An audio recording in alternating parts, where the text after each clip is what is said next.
My thriller opening used conventions such as murder, crime, suspense, and endless enigma codes. It's challenged the conventions of a thriller by showing the antagonist before you show the protagonist. I've done this simply just to keep the audience on edge and wanting to know more. Another way I've continued this is to never show the Doctor's face completely and just building up more questions in the audience's mind wanting to know who this character is. You don't actually see anybody get murdered, but there is a hint towards the end where you see the Doctor coming towards his patient with a needle. And suspense. I've started off the story quite slow and then gradually building up within the 2 minutes to come to the big finale to show the first killing.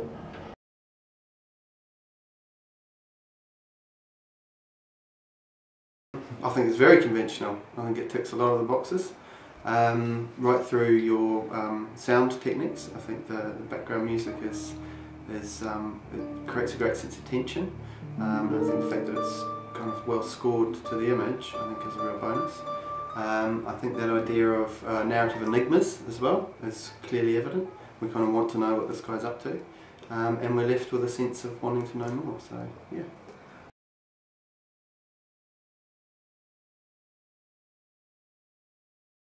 The thriller opening represents a variety of different people.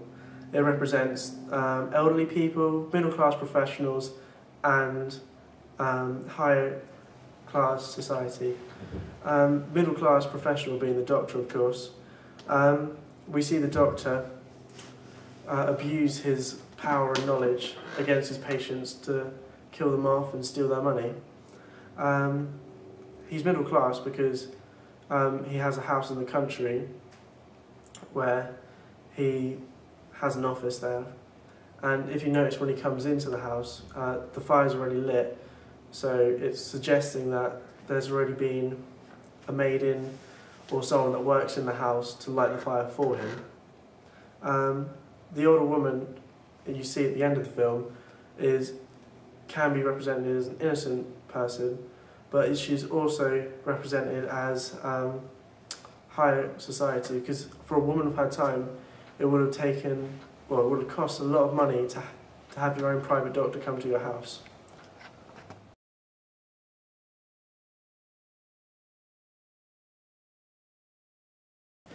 New Line Cinema would be the sort of distribution company that I would want to sell my product. The main reason for this being is that they're a big mainstream distribution company, but have distributed films that aren't always conventional to the thriller genre, such as Seven. Seven was one of the biggest thrillers of all time and was distributed by them. I would expect the film to be in the cinema for about 4 to 6 weeks, and then later on down the line to be sold on DVD 4 to 5 months down the line. Most probably coinciding with a public day such as Father's Day, and to be heavily promoted beforehand and advertised so that it could be sold and given as a gift. I'd like it to be released or premiered on a channel such as Film 4. This for a lot more exposure for the film and for it to be internationally recognised. I'd also be keen for the film to be released on new media formats such as Xbox downloads and pay to stream and, well, Sky Movies box office and stuff like that.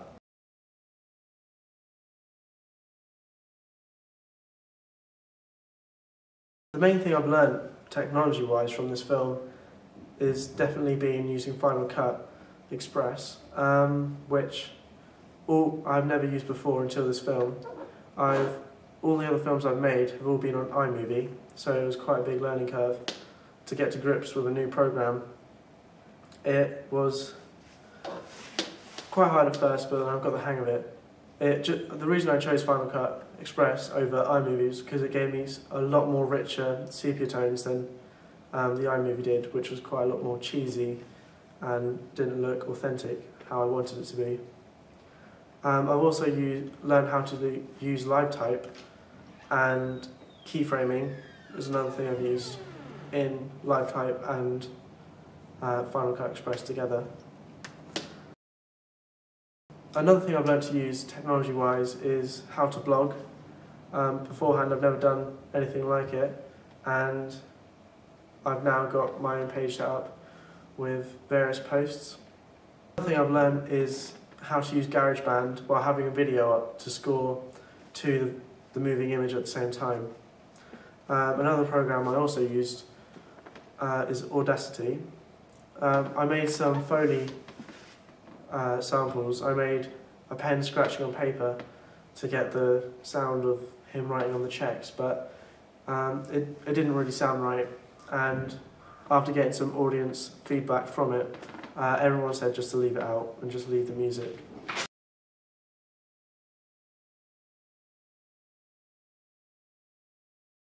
When I surveyed a cross-section I was targeting, I can now identify who the principal target audience will be. My target audience is the 20s to 50s. I know this is a big age range, but it could definitely appeal to the more mature audience.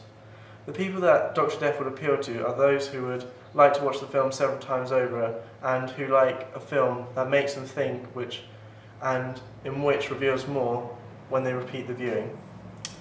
The audience would also like the plot that takes time to develop with more.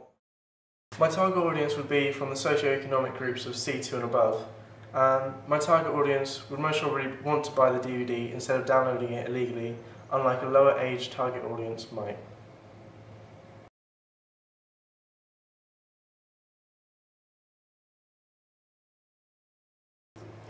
I'll address the needs and desires of my audience by producing a film that has attention to detail and a complex storyline.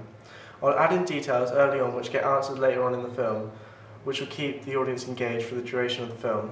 Details such as, why is the doctor popping pills, and why are there lots of signatures written on that piece of paper.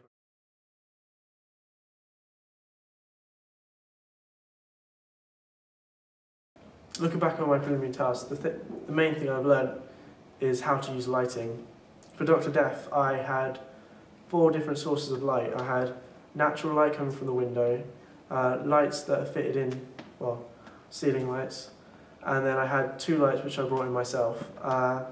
One being a 500 watt light, floodlight, which I used to bounce off walls to create shadows in different places and a lot more lights in others. Like you see in a sepia picture, has lots of shadows in one place and then really bright, vibrant whites in the others. So I had a go at that. Then I had a pin spot. If you look on the cutting room floor, you'll see the crane shot where there's a lamp, and then it looks like it's on, but I've actually got the pin spot right just behind it, so it's producing the same sort of light that it would, but without using the gas. The other thing I've just mentioned is the crane. That was a new learning curve. I built a crane and tried to different camera movements was the thing I learned, and not to put too many in one go, as I tried with the crane shot, which wasn't perfectly smooth.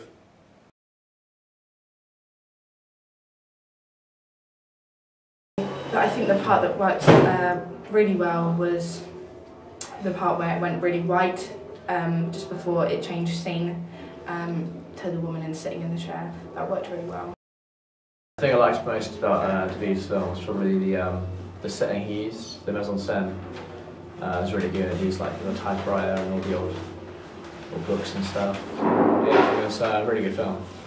Did you pay to go see it? Definitely, yep. It definitely had me hooked, and I'd pay good money to see that film.